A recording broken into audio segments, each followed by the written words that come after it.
Limitations of joint stock company. அதாவது limitations of joint stock கம்பெனினாக்கா ஒரு ஜாயிண்ட் ஸ்டாக் கம்பெனியில் என்னென்ன குறைபாடுகள் இருக்குது அதை தான் நம்ம பார்க்க போகிறோம். அதில் ஒரு சில பாயிண்ட்ஸ் கொடுத்துருக்காங்க. In spite of several merits of joint stock companies as discussed about this forms of business organisation also suffers from many limitations. The important limitations are என்னதான் நிறைய நல்ல விஷயங்கள் இருந்தாலும் இந்த ஃபார்ம் ஆஃப் இது பார்த்திங்கனாக்கா நிறைய குறைபாடுகளும் இருக்குது இந்த ஜாயிண்ட் ஸ்டாக் கம்பெனியில். அது என்னென்னு பார்ப்போம் அப்படிங்கிறாங்க. First, difficult to form. Second, control by a group. Third, excessive government control. Fourth, delay in decision making. Fifth, lack of secrecy. Sixth, social abuse. என்னென்னு ஒவ்வொன்றா பார்ப்போம். Difficult to form. The formation of the joint stock company involves compliance with the number of legal formalities under the Companies Act and compliance with several other rules and regulations framed by the government from time to time. So இது வந்து சாதாரணமாக நீங்கள் ஒரு joint stock company ஆரம்பிச்சிட முடியாது. அதுக்கு நிறைய rules and regulations இருக்குது, legal ஃபார்மாலிட்டிஸ்லாம் நிறைய இருக்குது அப்படின்னு சொல்கிறாங்க. அது வந்து கவர்மெண்ட்டு டைமுக்கு டைம் வந்து மாற்றிக்கிட்டே இருக்குது. அதனால் அது ரொம்ப ஈஸியான ஒரு விஷயம் கிடையாது ஜாயிண்ட் ஸ்டாக் கம்பெனி ஆரம்பிக்கிறதுன்னு சொல்கிறாங்க. Controlled by a group. Theoretically, the company is supposed to be managed by trained and experienced directors, but practically this is not so in many cases. Most of the companies are managed by the directors belong to the same family. Since most of the shareholders are widely disparate, they have an indifferent attitude towards the management of the company. The shareholders holding majority of the shares take all decisions on behalf of the company. Thus, the democratic virtues of the company do not really exist in the practice. So ஒரு கம்பெனியில் பார்த்தீங்கன்னாக்கா யார் manage பண்ணாக்கா ஒரு ட்ரெயின்டான எக்ஸ்பீரியன்ஸான அதுக்குண்டான படித்து வந்தவங்க தான் டெக்னிக்கலி வந்து அதை வந்து இது பண்ணணும், கண்ட்ரோல் பண்ணணும், டைரக்ட் பண்ணணும். பட் இந்த ஜாயிண்ட் ஸ்டாக் கம்பெனியில் பார்த்தீங்கன்னாக்கா முக்கால்வாசி பேர் உங்களுக்கு ஃபேமிலி ஓரியன்டாக தான் இருப்பாங்க. ஃபேமிலியில் இருக்கிறவங்க தான் டேரக்டர்ஸாக இருப்பாங்க. அப்படி இருக்கும்போது என்ன ப்ராப்ளம் ஆகுதுனாக்கா அவங்களுக்குள்ள ஒரு சரியான அண்டர்ஸ்டாண்டிங் இருக்காது, நிறைய ஆட்டிடியூட் ப்ராப்ளம்ஸ்லாம் இருக்கும். இதனால் பார்த்திங்கனாக்கா ஷேர் ஹோல்டர் நடுவில் நிறைய இது கன்ஃபியூஷன்ஸ்லாம் இருக்கும். ஸோ மெஜாரிட்டி ஷேர்ஸ் பார்த்திங்கனாக்கா இந்த கம்பெனிஸ் தான் வச்சுருப்பாங்க, இந்த டேரக்டர்ஸ் தான் வச்சுருப்பாங்க. ஸோ இதெல்லாமே ஒரு அவங்க சொன்னது தான் சட்டங்கிற மாதிரி தான் ஒரு விஷயம் வர்றதுனால இது ஒரு டிமெரிட் அப்படின்னு சொல்கிறாங்க. தட் இஸ் மைனஸ் பாயிண்ட்டுன்னு சொல்கிறாங்க. நான் excessive government control. Excessive government control naga a company is expected to comply with the provision of several acts. Non-compliance with these invites heavy penalty. This affects the smooth functioning of the companies. So நிறைய government control இருக்குது இந்த கம்பெனியில், joint stock கம்பெனியில். என்னன்னாக்கா இந்த act பிரகாரம், company act பிரகாரம் இது வந்து நிறைய பெனால்ட்டிஸ், சப்போஸ் இவங்க ரூல்ஸ் அண்ட் ரெகுலேஷன் ஃபாலோ பண்ணாக்கா நிறைய பெனால்ட்டிஸ் எல்லாம் கட்ட வேண்டிய விஷயங்கள்லாம் இருக்கும். ஸோ இது வந்து பார்த்திங்கனாக்கா அந்த கம்பெனி ஸ்மூத்தாக ஃபங்க்ஷன் ஆகிறதுக்கு எஃபெக்ட் ஆகுது அப்படிங்கிறாங்க.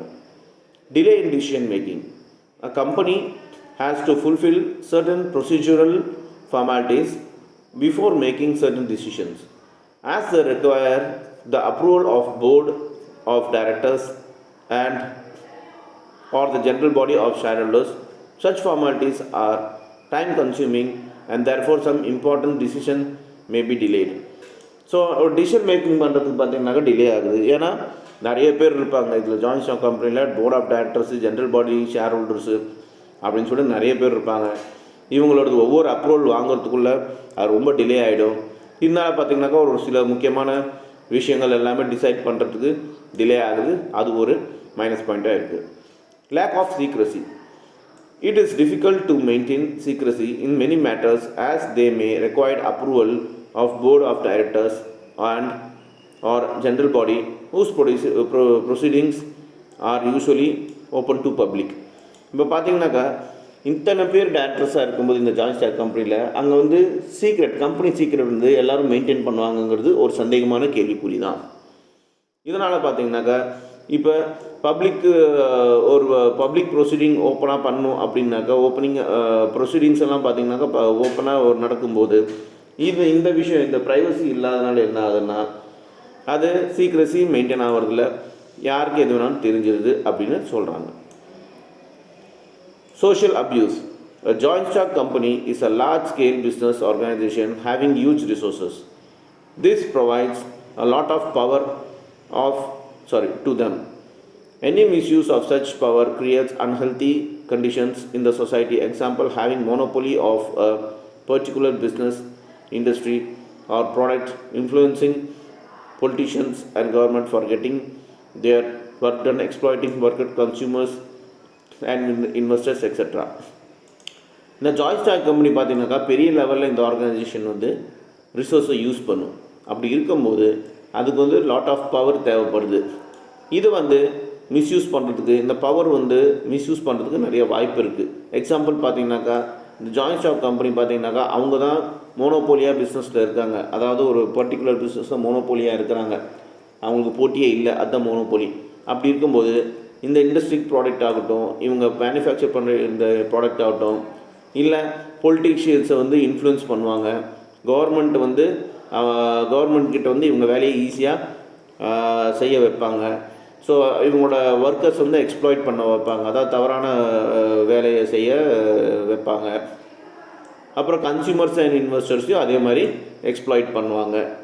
ஸோ இந்த மாதிரி விஷயங்கள் வந்து சோஷியல் அப்யூஸு இந்த ஜாயிண்ட் ஸ்டாக் கம்பெனி நடக்கிறதுக்கு வாய்ப்பு இருக்குது. ஸோ இப்போ நம்ம படித்தது limitations of joint stock company.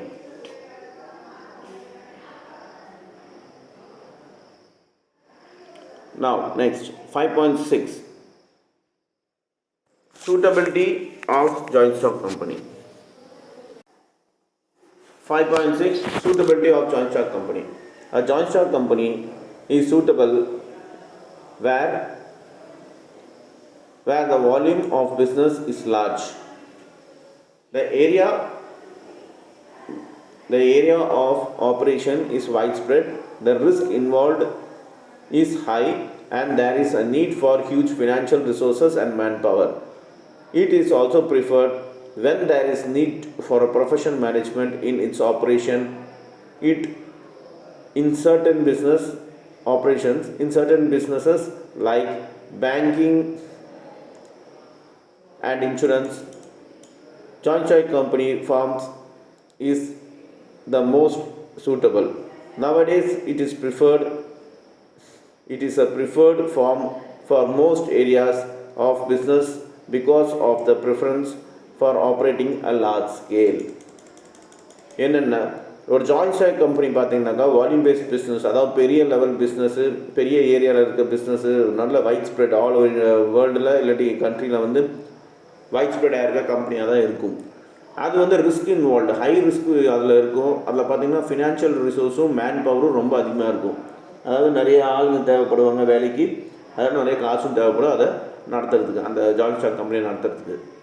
அப்படி இருக்கும்போது ப்ரொஃபஷனல் அந்த மேனேஜ்மெண்ட் வந்து மேனேஜ் பண்ணுறதுக்கு, அந்த வேலைகள் எல்லாமே கரெக்டாக ஆப்ரேட் பண்ணுறதுக்கு ப்ரொஃபஷனலான ஆளுங்க அதில் தேவைப்படுவாங்க, இருக்கணும் அப்படிங்கிறாங்க.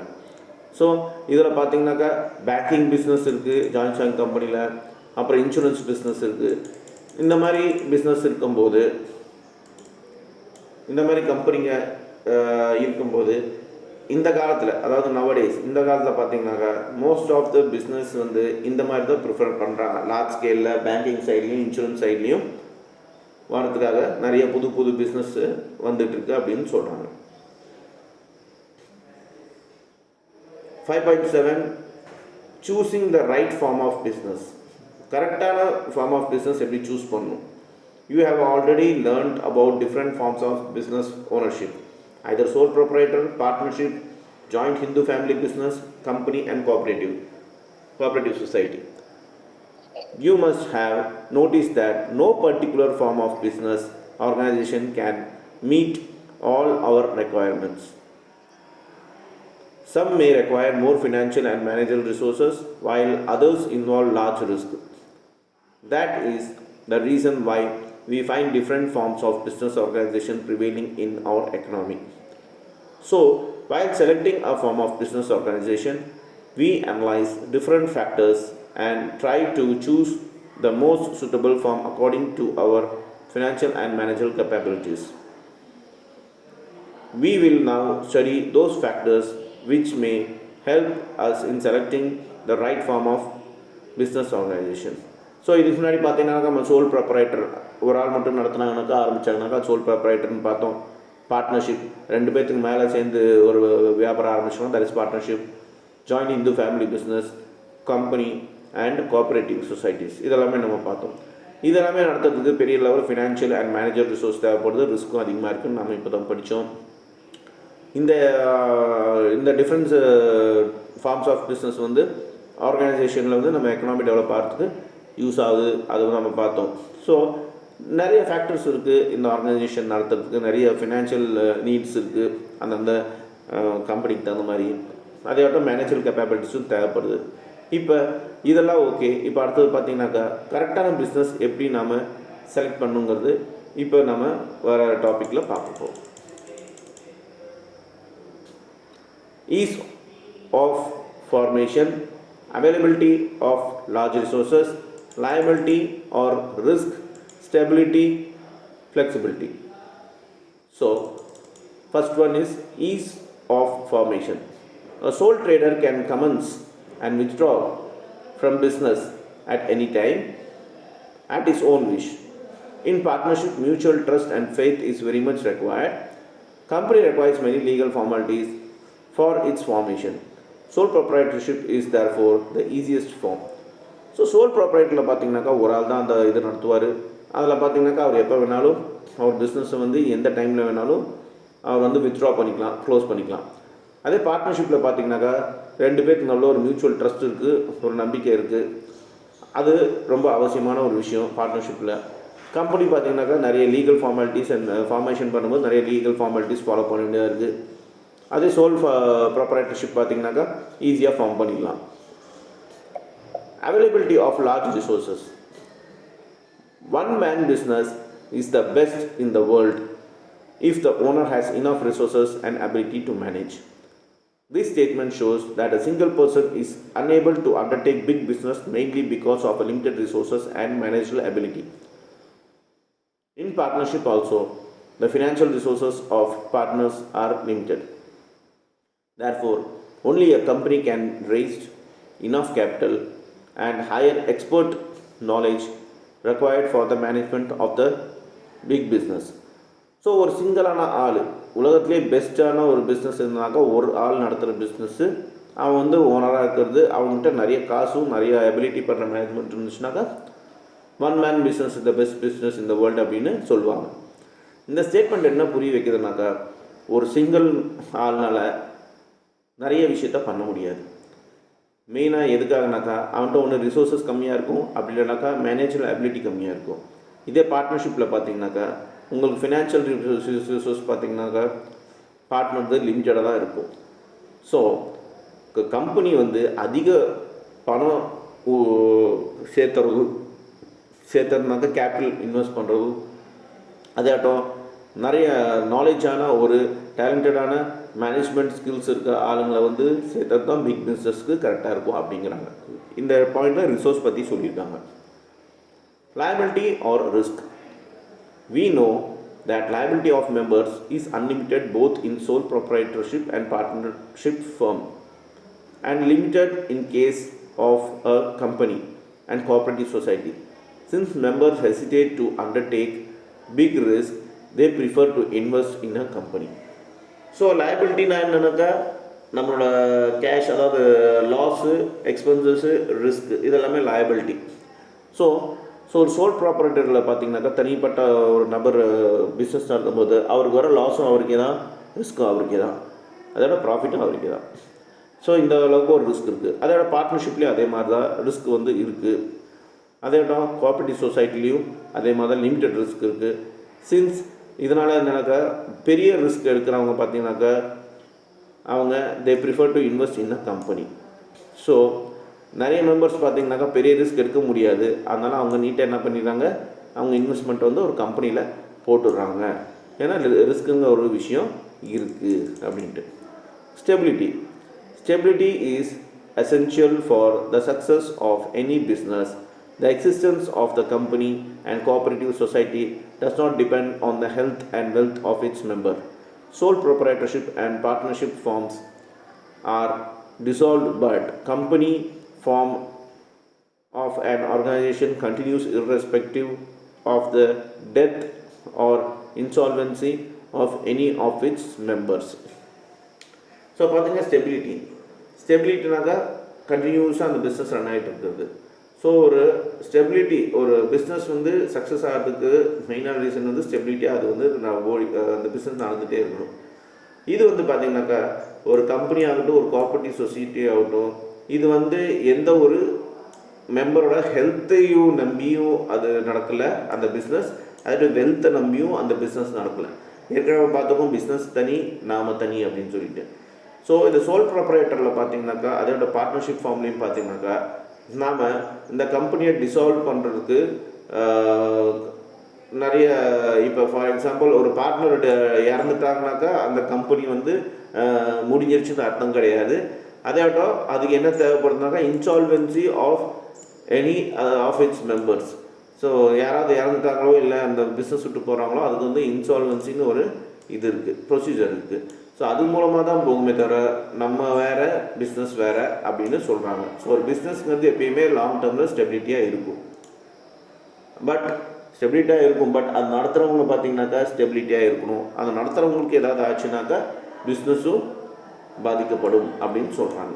ஸோ இது ஒரு டிமெரிட், இது ஒரு டிமெரிட் இல்லை, இது ஒரு காரணம். Flexibility. An ideal form of business must have flexibility in operation. Decision must be taken quickly and implemented promptly for its functioning. Any rigid in its functioning will not be beneficial for the survival and growth of business. So ஃப்ளெக்சிபிலிட்டின்னு என்னன்னாக்கா ஏதோ ஒரு idea வருது, ஒரு business பண்ணும்போது ஒரு டேரக்டருக்கு ஏதோ ஒரு ஐடியா வருது, இந்த ப்ராடக்ட் அந்த மாதிரி சேஞ்ச் பண்ணலாம், இந்த ப்ராடக்ட் இப்படி மார்க்கெட்டிங் பண்ணலாம், டிசைன் மாற்றலாம், விலையை ஏற்றலாம், குறைக்கலாம், இந்த மாதிரி ஒரு அர்ஜென்ட்டான விஷயம்லாம் டக்குன்னு முடிவு பண்ணிடணும். இந்த ஃப்ளெக்சிபிலிட்டி இருக்கணும். ஒரு கரெக்டான டிசிஷன் கரெக்டான டைமில் இம்ப்ளிமெண்ட் பண்ணுறது தான் நல்ல விஷயம், பெனிஃபிட் ஆகும். அதுதான் அந்த பிஸ்னஸ் க்ரோ பண்ணுறதுக்கும் சர்வைவல் ஆகிறதுக்கும் ஒரு நல்ல விஷயம் அப்படின்னு சொல்கிறாங்க. ஸோ இந்த பாயிண்ட்ஸ் தான் choosing the right forms of பிஸ்னஸில் டிஸ்கஸ் பண்ணியிருக்காங்க. அடுத்தது என்னன்னாக்கா secrecy, extent of state control. So நம்ம அந்த ஃப்ளெக்சிபிலிட்டி அடுத்த கண்டினியூஷன் இருக்குது, அதையும் பார்த்துருவோம். A company enjoys better flexibility whenever more finance are required. It can raise more capital and include more members whenever needed. In a partnership, the number of members at any time cannot exceed 50. In sole proprietorship, it is only the one owner and availability of finance is also limited. So என்ன இந்த ஃப்ளெக்சிபிலிட்டின்னு என்ன ஆகுதுனாக்கா, இந்த company பார்த்தீங்கன்னாக்கா எப்போ அவங்களுக்கு நிறைய finance வேணும்னாக்கா, அவங்க வந்து நிறைய கேபிட்டல் ரைஸ் பண்ணணுனாக்கா அவங்க நிறைய மெம்பர்ஸ் தேவைப்படும் அப்படிங்கிறாங்க, நிறைய பார்ட்னர்ஸ் வந்து சேர்த்துவாங்க. ஸோ அவங்க பார்ட்னர்ஷிப்பில் பார்த்தீங்கன்னாக்கா அந்த பார்ட்னர்ஸு 50க்கு மேலே இருக்கக்கூடாது அப்படின்னு சொல்கிறாங்க. சரிங்களா? அதே சோல் ப்ரொப்ரைட்டரில் ஒரு ஆள் தான் இருப்பாங்க, ஆனால் அவங்களுக்கு வந்து ஃபினான்ஸு லிமிட்டடாக தான் இருக்கும் அப்படிங்கிறாங்க. இந்த ஒரு ஆளால் நிறைய காசு புரட்ட முடியாது, அதுதான் சொல்கிறாங்க. But flexibility in operation in the market maximum in sole proprietorship. The owner does not require approval of other members in the as in partnership and compliance with the provisions of the act as in the company. Hence, change in the nature of the business or its operation is easiest in the case of sole proprietorship. ஆனால் soul ப்ராப்பர்ட்டிஷிப் இன்னொரு plus point இருக்குது. என்னன்னாக்கா அந்த தனிப்பட்ட நபர் என்ன decision எடுத்தாலும் டக்குன்னு எடுத்துடலாம், அந்த முடிவு வந்து அவங்க இம்ப்ளிமெண்ட் பண்ணலாம். அதே பார்ட்னர்ஷிப்பில் பார்த்தீங்கன்னாக்கா அந்த மாதிரி எடுக்கிறது இல்லை, முடிவு கஷ்டம். ஸோ இந்த மாதிரி இருக்கும்போது நேச்சர் ஆஃப் பிஸ்னஸ் பார்த்தீங்கன்னாக்கா இதோட ஈஸியாக இருக்குது, சோல் ப்ராப்பர்ட்டி வந்து நடத்துறதுக்கு ஈஸியாக இருக்குது அப்படிங்கிறாங்க அந்த பிஸ்னஸ். சீக்ரெசி.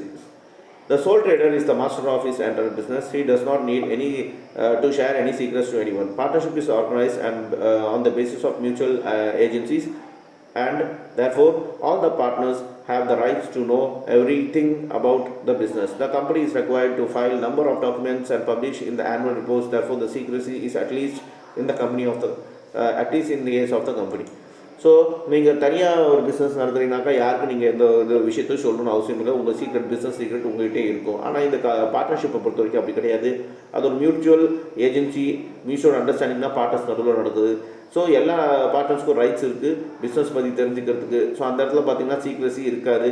அதே மாதிரி நிறைய டாக்குமெண்டேஷன், ஆனுவல் ரிப்போர்ட் நடத்தும் போது எல்லா விஷயத்தையும் சொல்லி தான் ஆகணும். இந்த இடத்துல சீக்ரெசி மெயின்டைன் பண்ண முடியாது பார்ட்னர்ஷிப்பில் அப்படிங்கிறாங்க. Extent of state control. While it is not possible altogether to avoid the compliance of the government regulations, the entrepreneur will always like to choose that form of business organization which has minimum government interference. A company has to fulfill many legal formalities before it can be commence its business. Even after the formation, it has to comply the various legal provisions. In sole proprietorship and partnership, the government controls is comparatively less. So ஒரு business ஆரம்பிச்சிங்கனாக்கா அது நீங்கள் soul ப்ரொப்ரைட்டராக இருக்கட்டும், பார்ட்னர்ஷிப்பாக இருக்கட்டும், அதில் வந்து உங்களுக்கு கவர்மெண்ட்டோட rules and regulations வந்து கண்டிப்பாக ஒரு என்டர்பிரனர் ஃபாலோ பண்ணி தான் ஆகணும். அது வந்து பிஃபோர் அவங்க அந்த கம்பெனி ஆரம்பிக்கணும் சரி, அந்த கம்பெனி ஆரம்பித்து முடிச்ச அப்படிங்கிற நிறைய ஃபார்மாலிட்டிஸுக்கு, நிறைய லீகல் ரூல்ஸ் அண்ட் ரெகுலேஷன்ஸ் இருக்குது. ஃபார்மேஷனுக்கு, அப்புறம் நடத்துறதுக்கு, இது எல்லாமே ஃபாலோ பண்ணி தான் ஆகணும். இதே சோல் ப்ரொப்ரைட்டர்ஷிப்லேயும் பார்ட்னர்ஷிப்லேயும் பார்த்தீங்கன்னாக்கா வெறும் கம்மியாக தான் அந்த இது இருக்குது, ரூல்ஸ் அண்ட் ரெகுலேஷன்ஸ் இருக்குது அப்படின்னு சொல்கிறாங்க. ஸோ இந்த டாப்பிக்கில் நாம் choosing the right forms of பிஸ்னஸில் ease of formation, availability of large resources, liability or risk, stability, flexibility, secrecy, extent of state control அப்படின்னு நம்ம டிஸ்கஸ் பண்ணோம்.